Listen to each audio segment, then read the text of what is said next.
একের পর এক দেশের উপর শুল্ক আরোপের ঘোষণা দিয়ে যাচ্ছেন মার্কিন প্রেসিডেন্ট ডোনাল্ড ট্রাম্প। চীনের মতো দু একটি দেশ আমেরিকার উপরও পাল্টা শুল্ক আরোপের মতো পদক্ষেপ নিয়েছে, কিন্তু বাংলাদেশের মতো কম ক্ষমতাশীল দেশগুলো ট্রাম্পের শুল্ক আরোপের সিদ্ধান্তে বেশ বিপাকে পড়ছে। যদিও বাংলাদেশ সরকারের পক্ষ থেকে বলা হচ্ছে শুল্ক আরোপে কোনো সমস্যা হবে না। এরই মধ্যে 50টির বেশি দেশ হোয়াইট হাউসের সঙ্গে বাণিজ্য আলোচনায় বসতে বা শুল্ক পুনর্বিবেচনা করতে যোগাযোগ করেছে বলে জানিয়েছে বিবিসি। ট্রাম্পও জানিয়েছেন যারা যোগাযোগ করেছে তাদের সঙ্গে আলোচনায় বসবে যুক্তরাষ্ট্র। হোয়াইট হাউসের পক্ষ থেকে বার্তা সংস্থা AFP-কেও বিষয়টি নিশ্চিত করা হয়েছে।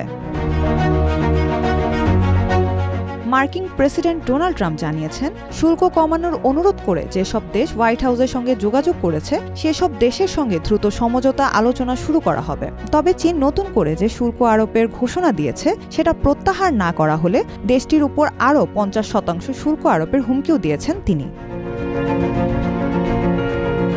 গত 6 এপ্রিল সামাজিক যোগাযোগ মাধ্যম ট্রুথ সোশ্যালের এক পোস্টে প্রেসিডেন্ট ট্রাম্প লিখেন, চীন যদি যুক্তরাষ্ট্রের উপর আরোপ করা 34% শুল্ক প্রত্যাহার না করে তাহলে আগামী 9 এপ্রিল থেকে দেশটির উপর অতিরিক্ত 50% শুল্ক আরোপ করা হবে। তার দাবির সঙ্গে বেইজিং যদি একমত না হয় তাহলে চীনের সঙ্গে পরিকল্পনায় থাকা সব আলোচনা বাতিল করা হবে। ট্রাম্প আরও লিখেন, যুক্তরাষ্ট্রের শুল্কের বিরুদ্ধে কোনো দেশ প্রতিশোধমূলক ব্যবস্থা নিলে তাদের উপর আরোপ করা প্রাথমিক শুল্কের উপর দ্রুত নতুন এবং উল্লেখযোগ্য পরিমাণ শুল্ক আরোপ করা হবে বলে সতর্ক করেছিলেন তিনি।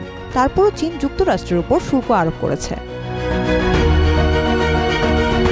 মার্কিন প্রেসিডেন্ট আরও লিখেন, চীনের অনুরোধের ভিত্তিতে যেসব বৈঠকের পরিকল্পনা করা হয়েছিল সেগুলো বাতিল করা হবে। তবে যেসব দেশ যুক্তরাষ্ট্রের সঙ্গে বৈঠকের অনুরোধ করেছে তাদের সঙ্গে দ্রুত আলোচনা শুরু হবে। রেসিপ্রোকাল ট্যারিফ বা পারস্পরিক শুল্ক ঘোষণা করে বিশ্বে বাণিজ্য যুদ্ধের তামামা বাজিয়ে দিয়েছেন যুক্তরাষ্ট্রের প্রেসিডেন্ট ডোনাল্ড ট্রাম্প। তার দাবি, এতদিন শিথিলতার সুযোগ নিয়ে যুক্তরাষ্ট্রের পণ্যে বিপুল পরিমাণ শুল্ক আরোপ করেছে প্রধান বাণিজ্য অংশীদার দেশ বা অঞ্চল। এর ফলে সেই দেশগুলোর সঙ্গে আমেরিকার বাণিজ্য ঘাটতি বেড়েছে। সেই বাণিজ্য ঘাটতি শূন্যের পর্যায়ে নামিয়ে আনতে তিনি পারস্পরিক শুল্ক হার ঘোষণা করেছেন।